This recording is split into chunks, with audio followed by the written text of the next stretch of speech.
Hello everyone. I think there is some problem with the Hello everyone. Yeah, I think the audio is now great. So what I was trying to say today is now if you want to learn Emacs. Now Emacs is definitely not really easy to learn in case you're new to Emacs, in case you are trying to figure out how to navigate, how to basically perform simple activities like copy paste, or maybe doing some browsing of files. So there are so many things that you need to learn, like if you're coming from like a visual editor, or maybe editors like maybe Notepad, or even if you're coming from Vim background, you will have to learn Emacs. So there is a learning curve, and this learning curve is something. So there is no shortcut. You have to spend time in the beginning. But I do have a recommendation, and this is something that I think if you do in the beginning, it will really help you. So the moment you open Emacs, there is, and I will definitely show it to you. I'm not really in a mood to make a video using my laptop, but the moment you launch Emacs, you will be presented with like some kind of a welcome page where you will have a link for a tutorial. And if you basically follow the tutorial, then I guarantee you that it might be a bit boring in the beginning, because when you do a tutorial, when you learn something, you are basically going through different steps, do this, do that. But that tutorial is basically a simple guide about how Emacs works.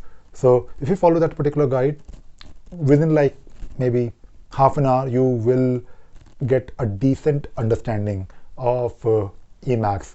And if you are, of course, using Emacs for the very first time, you need to basically use the control key quite a lot.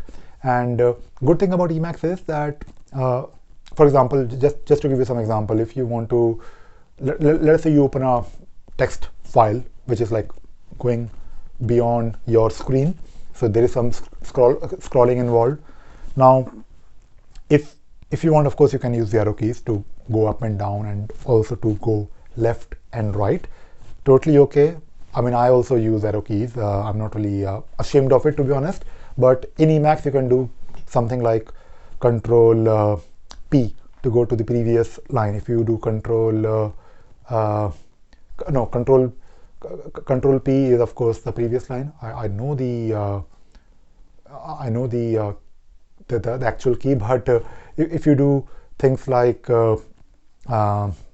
Control V or Alt V, you can go up and down.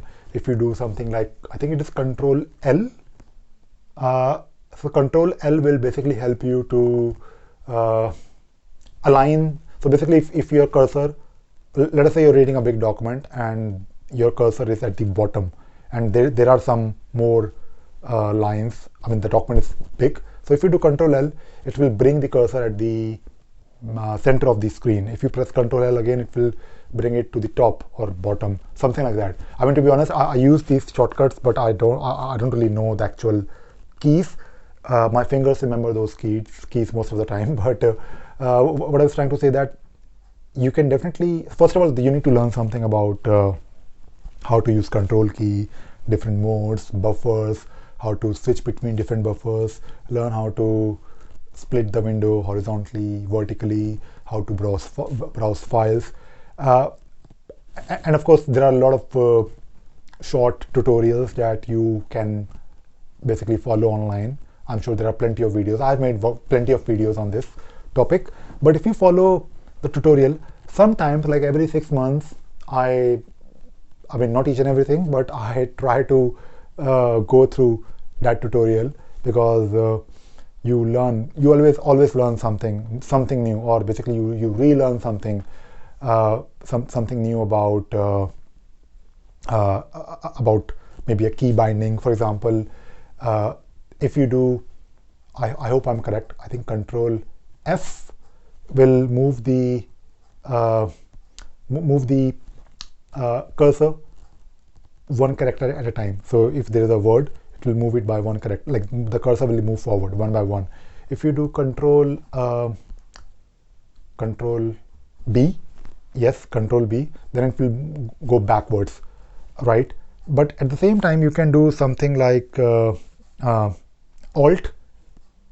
F. It will do the same thing. It will move the cursor, but not by character, but by one word.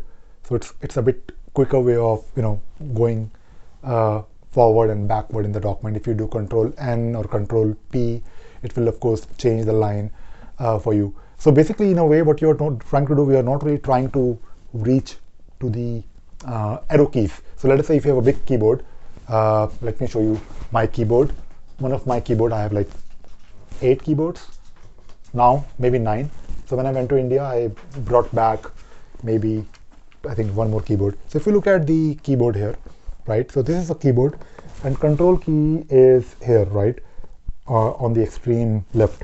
And of course, most of the keys, the keys that you ever need to use are here. But if you're, let us say you're writing a document, right, and you want to be efficient, and control key is here, and usually you're used to the left. I'm used to the left control key. But if you are also trying to use the arrow keys, then you have to use so the movement of your right hand, because I'm right-handed, the movement of and I press control with my left hand. So the movement of my right hand would be on the right hand side, and I have to reach to the arrow keys. So it can, in a way, slow you down a bit. It might not feel like you're slowing down in the beginning, but if you learn how to navigate using these keys here, then you will realize the benefit or power of using these shortcuts. And if you do the tutorial, the moment you start the tutorial, it will talk about these things from the beginning. So the very first page or the focus of the tutorial in the beginning is to make yourself comfortable with the navigation. And once you learn how to navigate easily, of course it will take a time. It will take some time to because when it comes to shortcuts, you can't really memorize the shortcuts like control F, control P, whatever. You basically need to make sure that your fingers remember those shortcuts. So it will take some time for you or your fingers to get used to it. So do the tutorial, and also at the same time, if you are, I think I mentioned this before. Good thing about Emacs is that the moment let us say you want to issue a command, right? You can press Alt X, the Meta X, and then start typing like whatever you're trying to do. For example, you might want to create a directory, you might want to copy a file, you might want to maybe switch buffer. So there is a command, and these commands are very like verbal. So basically, the command will do what the command says, and it starts with something like org hyphen something and something or something. If you're probably using a plugin or module, then it will basically follow its name. So learning Emacs might take some time in the beginning, but it is if you have the patience, if you have time, then I guarantee you there is no going back. I'm not really doing a comparison of Emacs versus anything else, but if you think Emacs, if you're convinced that Emacs is the right editor, not really an editor, but a tool that you can learn, should learn, must learn, whatever, then in the beginning it might seem difficult, and you might probably just after 2 days you might just give up. Don't give up, and the tutorial will help you. So follow the tutorial, and that is all I wanted to talk about today in this video. Okay, bye bye.